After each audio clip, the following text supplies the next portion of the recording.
todos, ¿cómo están? Es un gusto poder compartir vía telemedicina esta plática con ustedes, donde revisaremos distintos tópicos de interés en varones que tienen problemas de crecimiento prostático obstructivo de tipo benigno.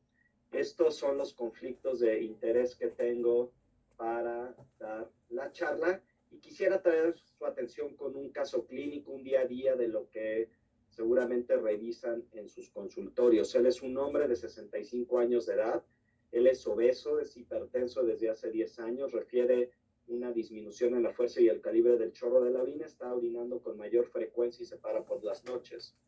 El paciente dice que refiere estos síntomas ya desde hace varios años y predomina su molestia principal son los síntomas del vaciamiento, los cuales deterioran la calidad de vida. Al examen físico tiene un índice de masa corporal de 30, tiene cierta obesidad, el tacto rectal es una próstata de 30 gramos, tiene 1 de creatinina, el examen general de orina se refiere como normal, descartamos infección, tiene un antígeno solo de 1, y en el estudio de imagen un ultrasonido de 30 gramos con 100 mililitros de orina residual. Quiero que se queden con esto en mente para discutir al final, después de que desarrollemos la charla, cuáles son los datos clínicos y la información importante que me tengo que fijar en este paciente para poder ofrecerle un buen tratamiento. Esta es la agenda que estaremos discutiendo en los siguientes minutos. Hablaremos un poco de la relación de los síntomas del tracto urinario inferior con otras patologías, qué necesito para hacer una adecuada evaluación de los hombres que lleguen a mi consultorio y para seleccionar con esta información que obtengo en mi revisión clínica el mejor tratamiento y finalmente unos mensajes para llevar a casa. Tenemos que conocer que en nuestro país tenemos un gran reto. La población que estará desarrollando síntomas del tracto urinario inferior asociado al crecimiento prostático obstructivo en los siguientes 20 años prácticamente está por triplicarse y esto se debe a que estamos invirtiendo nuestra pirámide poblacional y por eso tenemos que estar preparándonos para atender a este tipo de pacientes. Son pacientes que no solo tendrán crecimiento prostático, sino otras enfermedades que se empezarán a aglomerar como parte del envejecimiento que estos pacientes tendrán. Y sabemos que el envejecer se relaciona directamente a la presencia de síntomas del tracto urinario inferior. Y en el varón, en algún momento también se relacionará a la obstrucción del tracto urinario que causará retención aguda de orina. Los varones tendemos a envejecer y que nos crezca la próstata y todo, hay estudios que se han hecho ya hace varios años donde siguieron a varios varones que ni siquiera estaban tomando tratamiento y así pudimos entender que un hombre de 55 años de edad que tenga una próstata, digamos, promedio para su edad de 30 centímetros cúbicos en su volumen y que empiece con algún síntoma del tracto urinario inferior, llámese frecuencia, urgencia, chorro débil, me quedo con ganas de orinar, intermitencia, y que tenga ya 1.5 nanogramos de antígeno, va a doblar el tamaño de su próstata en los siguientes 15 años. Eso significa que apenas estará llegando a los 70 y todavía, ¿sí?, te quedan algunos pasos más que estar aquí para, y envejecerá, desarrollará más síntomas del tracto urinario inferior.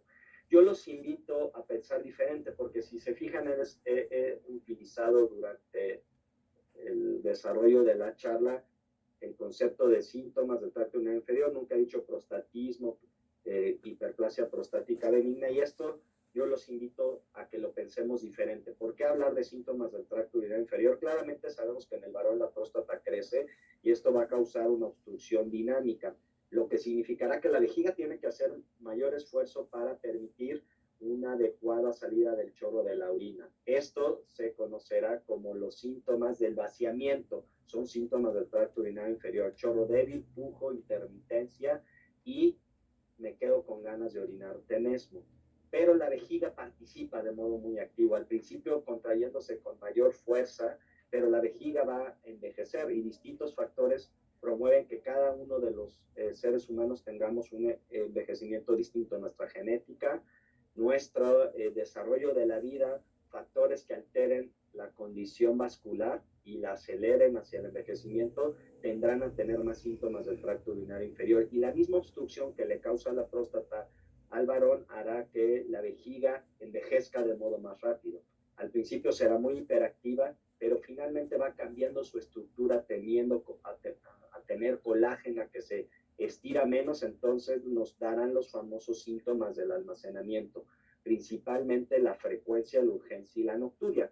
Y no hay que descartar, y esto es bien importante, que la nocturia puede ser el síntoma urológico más molesto con menos orígenes urológicos. Acuérdense que hay un concepto que se llama poliuria nocturna, ya lo desarrollaré más adelante, que es la producción del 33% de la orina durante el periodo nocturno y que normalmente no se asocia ni a problemas de la vejiga ni de la próstata, sino es a la producción de orina, y esto tiene que ver con consumo de diuréticos, consumo de líquidos a horas que no deben de ser, pacientes que desarrollan edema en las piernas y al acostarse redistribuyen la apnea obstructiva del sueño, solo por mencionar algunos. Y por eso cada paciente tendrá un perfil distinto, a algunos les molestará más las cuestiones del almacén y los tratamientos serán distintos a las cuestiones del vaciamiento. Y los síntomas del tracto urinario inferior son multifactoriales, ¿sí? La próstata es uno de ellos, pero una piedra, las infecciones del tracto urinario, algunos medicamentos, y ya comenté algunas patologías, entre ellas la diabetes, el síndrome metabólico, que están relacionados a la presencia de estos síntomas y tenemos que ser médicos que los aborden de modo integral. Hoy sabemos muy bien que la obesidad se considera un escalón para el desarrollo y progresión del síndrome metabólico. El tejido adiposo visceral secreta distintas sustancias como las adipocitoquinas que pueden inducir directamente un tono simpático aumentado y un efecto proinflamatorio. Y esto, sí, tener una relación directamente en los síntomas del tracto urinario inferior al promover el crecimiento prostático benigno. Hoy los síntomas del tracto urinario inferior, como lo están viendo, el abordaje es mucho más complejo y más integral. Sabemos que la resistencia a la insulina se asocia a un mayor crecimiento prostático, que hay distintos cambios hormonales como el incremento de estradiol que viene en consecuencia del envejecimiento y la disminución de la testosterona que está asociada a los síntomas del tracto urinario inferior. La aterosclerosis produce isquemia prostática y vesical y se asocia a síntomas del almacenamiento, y la cuestión proinflamatoria que ya comenté, todo eso sí se asocia directamente a la presencia de síntomas del tracto urinario. Y vean cómo hemos estudiado, aquí este es un metaanálisis de 82 estudios, donde obtuvimos información de más de 5,000 pacientes y los pacientes, un cuarto de estos pacientes tendrían síndrome metabólico y tuvieron un volumen prostático mayor. Entonces existe una relación. ¿Cuál es el mensaje? Tenemos que tratar también el síndrome metabólico, disminuir la obesidad para mejorar los síntomas del tracto urinario inferior. Y no solo eso, ya hemos encontrado que los pacientes que tienen hombres con síntomas del tracto urinario inferior pueden tener hasta 1.8 veces más riesgo de tener historia de un evento cardiovascular grave. Entonces, hay que poner atención también en esto. Vamos más adelante y continuemos con lo que hemos preparado. ¿Qué necesito saber en la evaluación? Ya vi que no son tan fáciles como se pensaba, pero todas estas patologías están ustedes muy acostumbradas a manejarlas. Lo que les recomendamos es utilizar esta escala de seguimiento, de valoración, basada en las guías europeas de urología, donde evidentemente la historia clínica es uno de los pilares angulares desde el inicio de la medicina. No debemos dejar de preguntar cuándo empezaron, cómo empezaron, las otras enfermedades relacionadas, explorar a nuestros pacientes. Es muy importante tocar sus genitales, ver que no tengan, que el prepucio baje bien, que la próstata no se palpe con alguna infección, el tono del ano. Exploren a esos varones. Utilicen cuestionarios. Específicamente para el varón les recomiendo el Índice Internacional de Síntomas Prostáticos, así lo pueden buscar en cualquier metabuscador, el cual valora el chorro débil, la presencia de pujo, la intermitencia y la sensación de orina residual. Esos 4 síntomas son los síntomas del vaciamiento. La nocturia, la frecuencia y la urgencia, que son los síntomas del almacenamiento. Y este cuestionario les permitirá poner de modo objetivo los subjetivos. Se califican hasta 5 puntos cada una de estas 7 preguntas. Además hay una de calidad de vida y nos permite dividir a los pacientes en síntomas leves cuando son hasta 9 puntos, de 10 a 19 síntomas moderados y más de estos síntomas severos. Y además hacer una relación muy sencilla.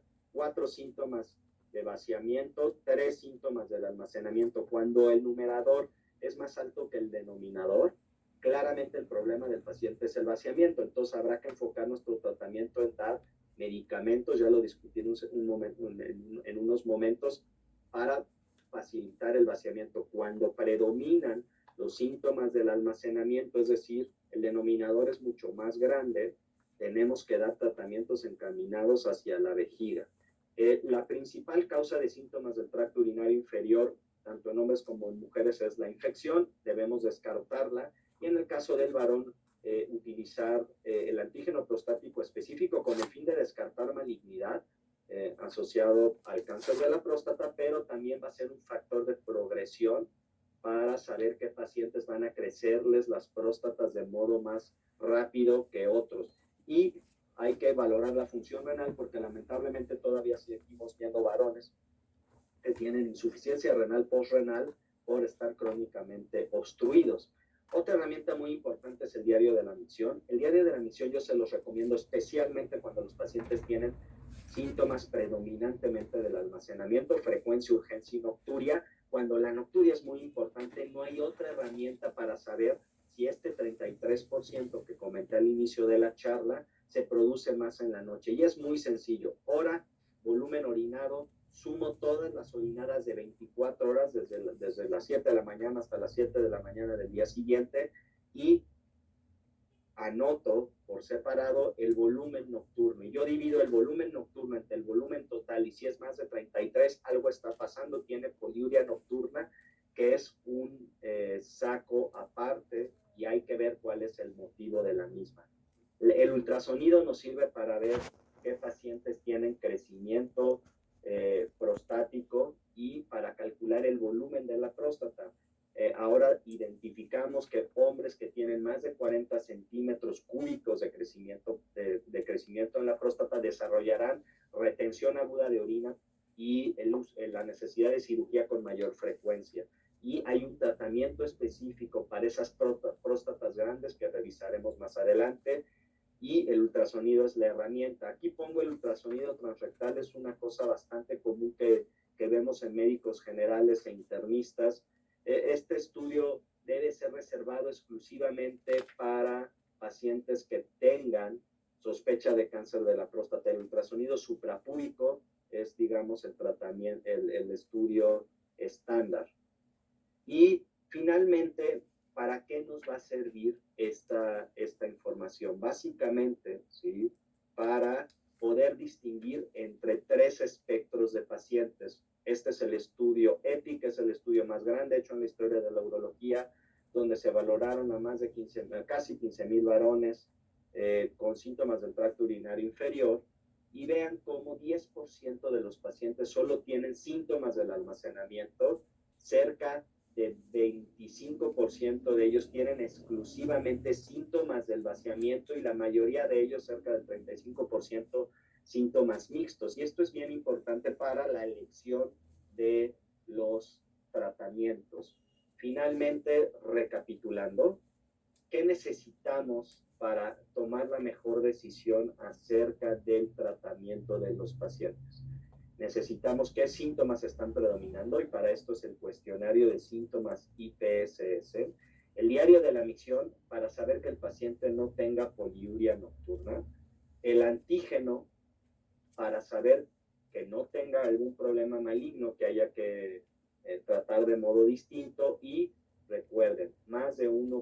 0.6 nanogramos por mililitro se ha encontrado como un factor de riesgo para el desarrollo de retención aguda de orina o necesidad de cirugía. El ultrasonido para determinar el volumen de la próstata. Ya sabemos hoy que una próstata voluminosa está asociada también a la presencia de retención aguda y la necesidad de cirugía. Entonces, con esta información, yo voy a escoger el tratamiento más adecuado para nuestros pacientes. ¿Cómo selecciono este tratamiento? Primero, hay que hablar de las expectativas. Esto mejorará la comunicación con sus pacientes y el paciente entenderá por cuál es el proceso que va a continuar para el alivio de sus síntomas. Esto les permitirá mejorarles la calidad de vida. Si yo identifico factores de progresión, a lo mejor poder intervenir farmacológicamente para frenar esos factores de progresión y prevenir el desarrollo de complicaciones. Y es terrible que todavía tengamos pacientes que desarrollen insuficiencia renal postrenal. Primero, la primera línea de tratamiento. Ya vimos lo importante que es una salud global, porque los síntomas están claramente relacionados al síndrome metabólico.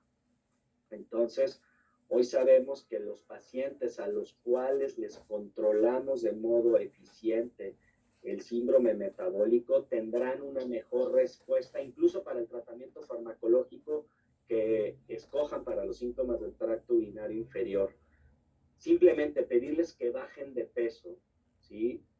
Y que bajen de peso no mucho, 6 centímetros de la circunferencia de la cadera, va a permitir en esta escala de IPSS que discutimos hace un momento, bajar hasta 4 a 5 puntos y no es hacer ninguna intervención farmacológica. Entonces, si yo controlo mejor a mi paciente de sus otras patologías, los síntomas del tracto urinario inferior lo agradecerán. Con respecto al tratamiento, pues tenemos muchas posibles opciones para síntomas del tracto urinario inferior, los alfa bloqueadores, los inhibidores de la 5-fosfodiesterasa, los de la 5-alfa reductasa, para pacientes con predominio de síntomas del almacenamiento, los antimuscarínicos y los agonistas de los receptores beta-3. Los pacientes con poliuria nocturna en algunas ocasiones necesitarán análogos de la vasopresina, como es la desmopresina, y claramente algunos pacientes se beneficiarán directamente de la cirugía. Recordar las indicaciones absolutas y de referencia al urólogo: piedras en la vejiga, la presencia de divertículos, el uso crónico de una sonda, infecciones de vías urinarias y la insuficiencia renal es un motivo para pues ya no agotar el tratamiento farmacológico e ir directamente a la cirugía. Pacientes en algún momento recibirán algún tratamiento farmacológico. ¿Cómo escogerlos? Les recomiendo tomar una captura de pantalla de esta diapositiva para que tengan este algoritmo de tratamiento. Básicamente el algoritmo lo que nos va a permitir es elegir la mejor opción. Y si se fijan, la primera pregunta que nos hace es, el paciente tiene muchos síntomas en la noche y es poliuria nocturna, entonces, ¿cómo obtengo eso con el diario? Si no lo es así, si lo es así, necesito ver qué es la causa de esa poliuria y el tratamiento irá hacia un vasopresor como la desmopresina. Si no lo tiene, la siguiente pregunta que me dice, el paciente tiene principalmente síntomas del almacenamiento, entonces ahí el IPSS, si el puntaje fue mucho en síntomas del almacenamiento, el paciente necesitará receptores, tratamiento para los antimuscarínicos, bloquear los receptores muscarínicos o un agonista de los receptores beta-3. ¿Qué va a pasar con aquel paciente que no tiene predominantemente síntomas del almacenamiento? Ese paciente que no tiene predominantemente síntomas, la pregunta es, ¿tiene próstata grande o próstata pequeña? Y para esto, ¿sí?, necesitamos un ultrasonido. Si el paciente tiene una próstata que no es voluminosa, principalmente el tratamiento que hemos utilizado y ha sido nuestro caballito de batalla son los alfa bloqueadores, que desde su uso a finales del siglo pasado ha sido lo que más se ha prescrito para el tratamiento de los síntomas del tracto urinario inferior. Básicamente tenemos disponibles en México cuatro alfa bloqueadores, de los cuales siempre hemos ahora preferido los que sean de toma única y de liberación prolongada, de los cuales solo nos quedarían entonces 3 opciones, y ahora tendemos a utilizar los que son más selectivos de los receptores alfa 1, de los cuales pues hay una ventaja con la tamsulosina, por eso ha ganado ventaja con respecto a otras sales alfa bloqueadoras. También tenemos los inhibidores de la 5-alfa reductasa. Recordar, este tratamiento específico es cuando la próstata pesa más de 40 gramos. Si no, no hay beneficio de darla y solo agregamos síntomas, efectos adversos secundarios al uso de estos medicamentos. Estos medicamentos normalmente ya se están prescribiendo en combinación, ¿sí? Que hablaré en un momento de ello, y la apuesta para el uso de estos medicamentos cuando se mezclan con los inhibidores de la 5-alfa reductasa tiene que ser una apuesta a largo plazo, porque el beneficio neto se observa todavía posterior al consumo de esta medicina por más de 2 años. Como vieron en el algoritmo, también una de las opciones que se nos plantea aquí son los inhibidores de la 5-fosfodiesterasa. Los inhibidores de la 5-fosfodiesterasa de toma diaria, que solo en el mercado mexicano tenemos tadalafil de 5 miligramos, ¿sí? ¿Por qué funcionan? Bueno, ha habido ya distintas teorías que han explicado el mecanismo de acción, y claramente este tratamiento mejora los síntomas del tracto urinario inferior en las escalas IPSS, al menos igual que los alfa bloqueadores, y tendría la ventaja también de que si el paciente tiene disfunción eréctil concomitante, que no es tan infrecuente, pudiera mejorar también 2 problemas con un solo tratamiento. Esto es cuando utilizamos monoterapias, de acuerdo, que principalmente son los alfa bloqueadores solos, y el tadalafil solo, o en caso de una vejiga hiperactiva, síntomas predominantes del almacenamiento, el antimuscarínico solo o el agonista de los receptores beta 3 solo. Pero ¿qué tal si los combinamos? Y ahora mucho de la investigación y desarrollo de estudios está hacia buscar sinergia de 2 componentes que tengan mecanismos de acción distintos para mejorar los síntomas del tracto urinario inferior. Y esto empezó, digamos, a principio de este siglo con la combinación de alfa bloqueador con los inhibidores de la 5-alfa reductasa, como lo es la dutasterida. Entonces, este estudio, este medicamento existe en combinación de dosis fija, es decir, las 2 sales están en una sola tableta para mejorar el apego terapéutico. Y como les comento, próstatas mayores de 40 gramos, apuesta a largo plazo. La apuesta es que este medicamento disminuya la probabilidad, la combinación de el desarrollo de una retención aguda de orina y la necesidad de la cirugía, pero tiene que estarla tomando el paciente constantemente. Otra posible combinación que se pudiera dar es aquellos pacientes que yo les di un alfa bloqueador, pero el paciente mejoró a lo mejor en el pujo, tiene un chorro más fuerte, pero continúa con una frecuencia elevada y la sensación imperiosa de orinar. Tiene urgencia. ¿Por qué no mezclar entonces un alfa bloqueador con un antimuscarínico? Y esto también ya en algunos países se ha autorizado, y en México recientemente tenemos también una combinación de dosis fija que mezcla estas 2 sales, tamsulosina con solifenacina específicamente, y se ha visto que la mejoría en el IPSS, ¿sí?, al momento de sinergizar las 2 medicinas, vean cómo es mejor que dar el tratamiento solo en cualquiera de las 2. Y fíjense cómo bajar 7 puntos en IPSS creo que es un desenlace clínicamente significativo. Pacientes que tengan 14 puntos, que son síntomas moderados, pasarán a síntomas leves, o pacientes que tengan 22 puntos pasarán a síntomas moderados al bajar a 15. Entonces es una buena combinación. ¿Cómo darnos cuenta qué paciente sería candidato? Inicien con el alfa bloqueador, evalúenlos de nuevo al mes, y el paciente en su IPSS, para eso esta escala también sirve muy, muy bien, continúa con síntomas residuales del almacenamiento, agréguenle esta combinación de dosis fija y así lograrán mejorar la calidad de vida de nuestros pacientes. Regresemos al caso clínico.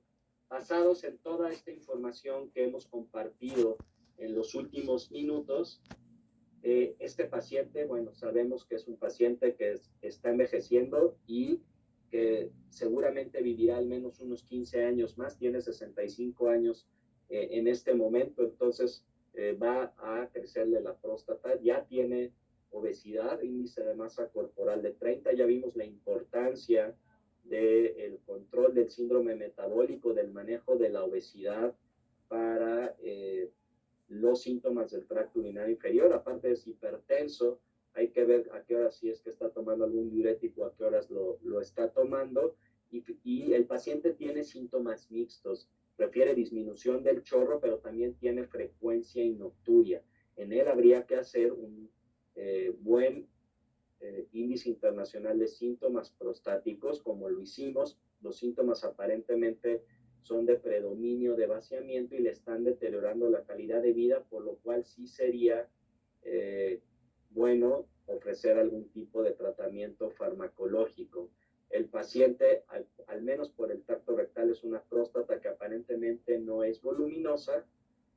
Descartamos infección, no tiene un factor de progresión, no tiene antígeno más de 1.6, no hay poliuria en el diario, entonces ya vamos encaminando el tratamiento. El ultrasonido, la próstata es pequeña, lo cual descarta, coincide con el tacto y descartaría la posibilidad del uso de los inhibidores de la 5-alfa reductasa. Entonces este paciente en realidad tiene una próstata pequeña con síntomas predominantes de vaciamiento.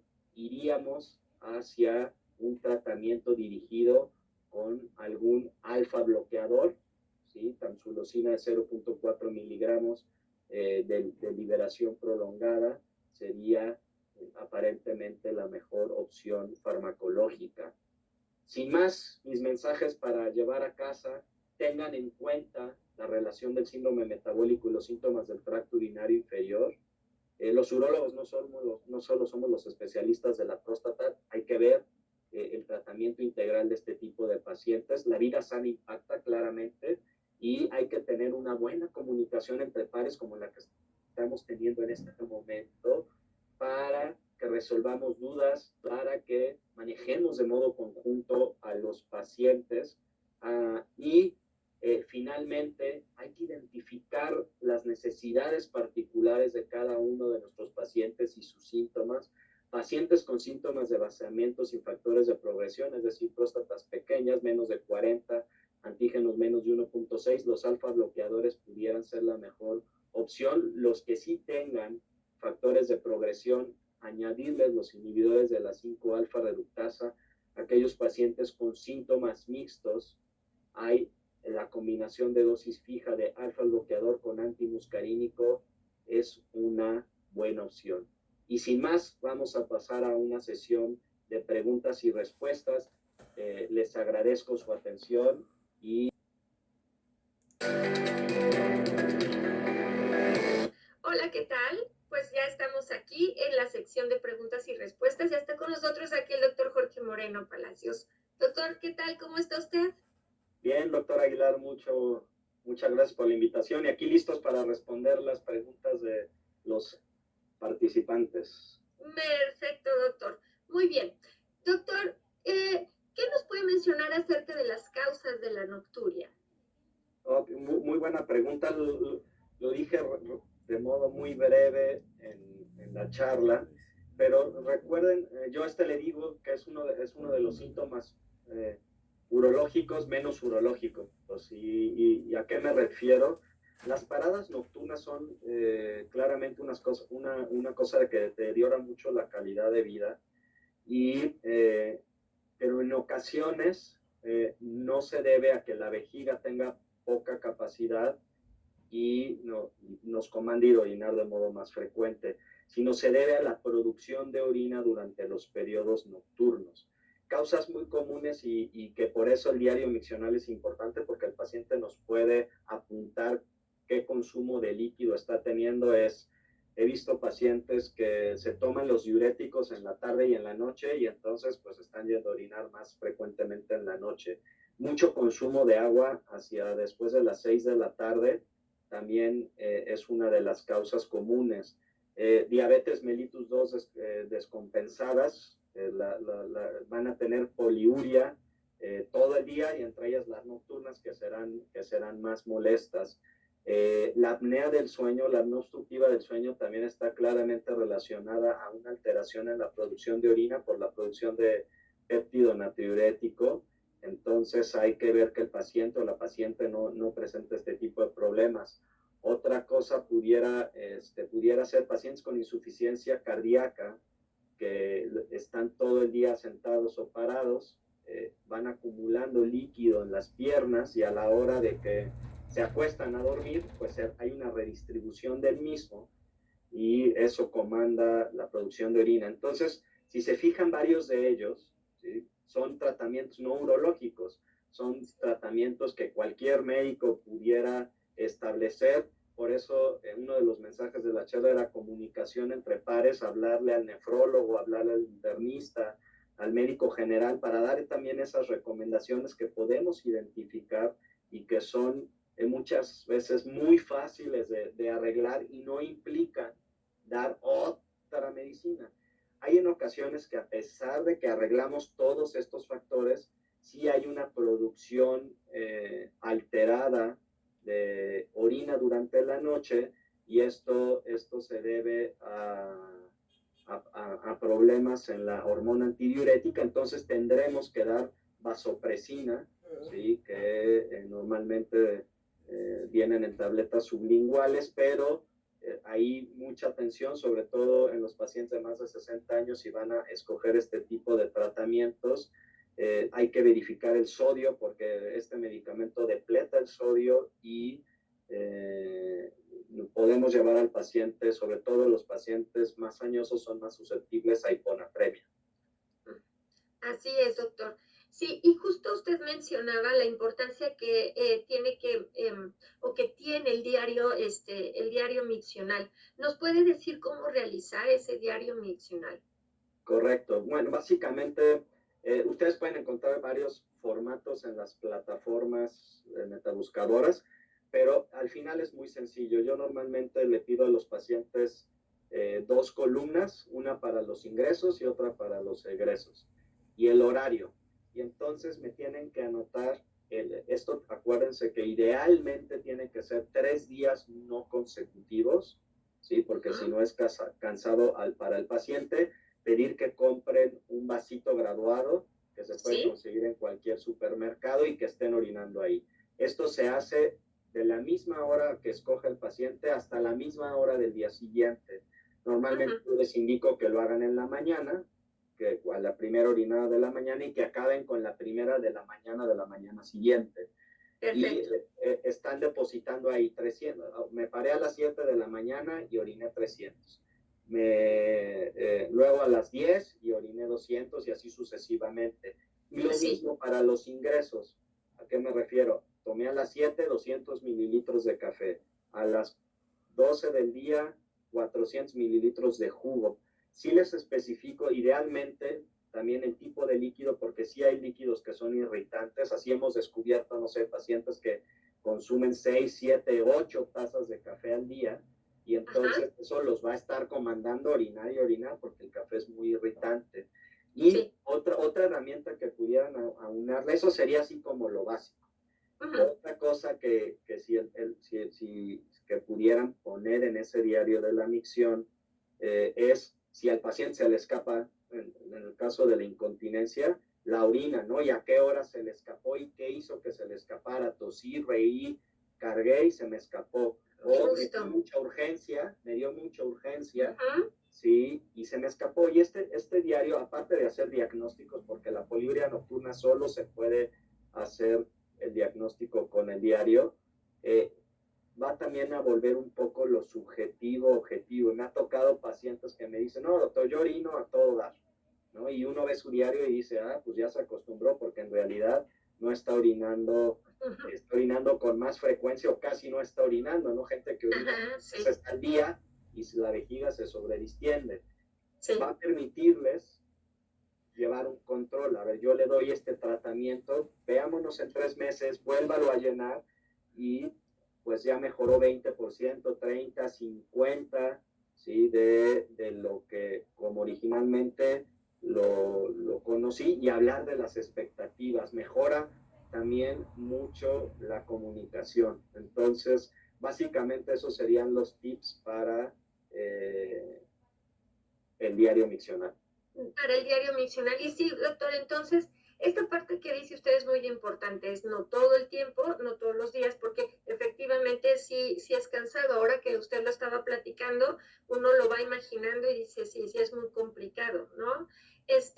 Y bueno, estas bebidas irritantes, como bien dice usted, se especifican, no mucho café, quizás no mucho refresco, quizás, y se le da una mejor guía al paciente. Pero, por ejemplo, en los pacientes que a pesar de eso consumen todas este tipo de bebidas, este diario también debe servir bastante, ¿no? Saber que hay determinada situación que es lo que está causando para sí mismo hacérselo notar al paciente. Claro, correcto. Y muchas veces hasta el mismo paciente, cuando lo analiza, dice, oiga, doctor, ya ve, o sea, hasta te llegan con el diagnóstico, doctor, ya noté que cuando me tomo las 4 tazas de té, sí, es mi peor día, ¿no? Sí. Entonces, también lo hace concientizar al paciente y hacerse partícipe del tratamiento, porque algo que es importante es, si yo le doy un buen alfa bloqueador, un antimuscarínico a mi paciente, pero sigue tomando 7 tazas de café al día, se toma 1 litro de refresco, pues lamentablemente no somos magos, ¿sí? Sí. Y si no hay esto es una cosa conjunta entre las medidas higiénico-dietéticas y la ayuda farmacológica. Así es, si llegan entonces con el diario y se acusan un poco también, ¿no? Doctor, y justo decía, bueno, podemos encontrar diferentes formas y buscamos ahí cuál es el cuestionario o el diario miccional que más nos guste, pero ¿cuál es el que usted recomienda? ¿Cuál es el que usted utiliza? Yo de cuestionarios utilizo, como les comenté, el Índice Internacional de Síntomas Prostáticos. Ese cuestionario está ampliamente validado al español, porque muchos de ellos, de los que pueden encontrar en línea, algunos no están validados y utilizan palabras mal traducidas del inglés al español. Ese ya lleva más de 30 años bien, digamos, establecido. Y de modo muy práctico, como comenté, les permite identificar 4 síntomas del vaciamiento y 3 síntomas del almacenamiento. Y hay una pregunta octava que es de calidad de vida. Y la calidad de vida también es importante medirla, porque el paciente, a pesar de que uno le dice mejora a lo mejor en algunos síntomas, no le impacta en su calidad de vida. Y entonces una vez uno se pudiera cuestionar si se necesitara un poco más. Este cuestionario, así como lo acabo de mencionar, lo buscan en cualquier metabuscador o incluso muchas veces la misma industria nos lo lleva a nuestros consultorios. Yo también lo he encontrado fácil, que se lo doy al paciente, o sea, no me toma tiempo a veces aplicarlo, porque en lo que me está esperando para pasar al consultorio, él está contestándolo y yo nada más afino las preguntas que no me quedan claro o no le quedaron claro a veces hacia los pacientes. Y otro tip, nosotros recientemente validamos este cuestionario tiene una versión visual para los pacientes que no saben leer y escribir, que en México pudiera ser una realidad, bueno, es una realidad. Es una realidad.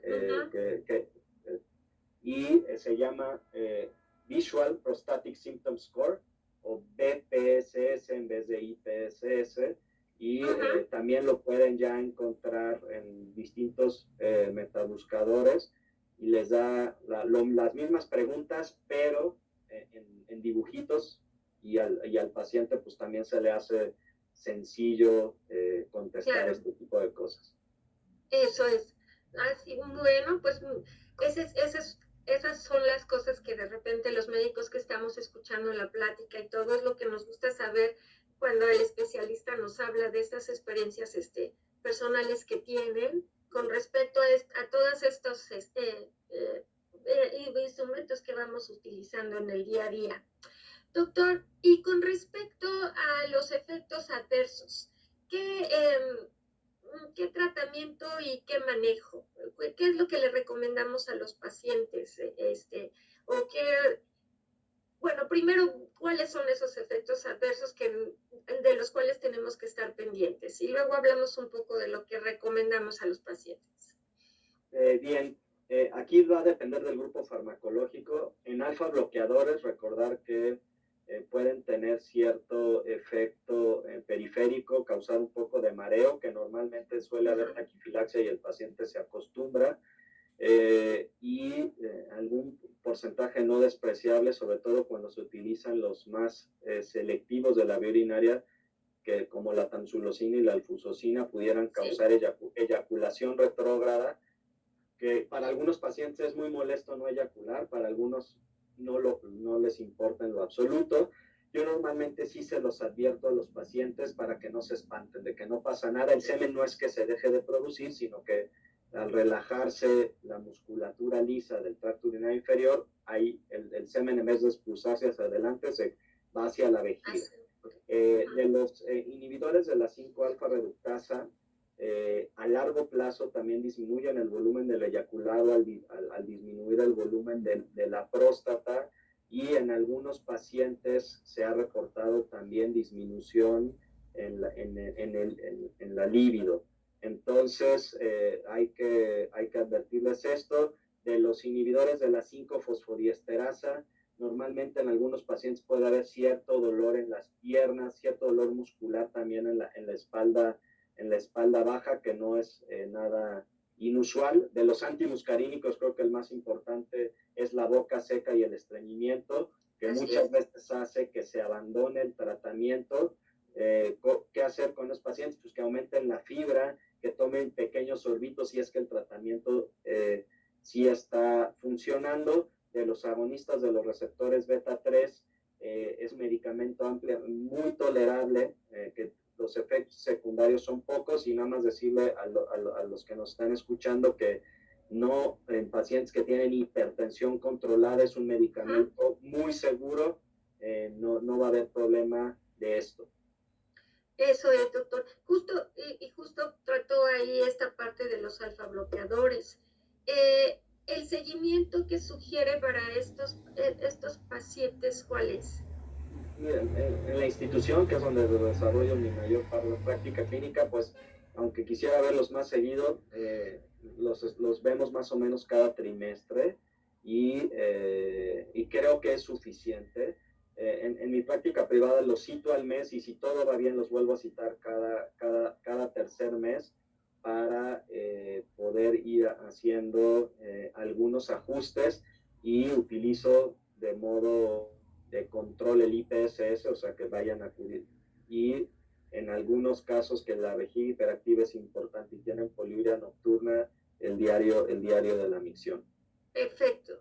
Doctor, pues el tiempo se agota. Siempre necesitamos más tiempo para esta sección de preguntas y respuestas, pero le agradezco mucho el haber estado aquí con nosotros, escuchar su plática. Fue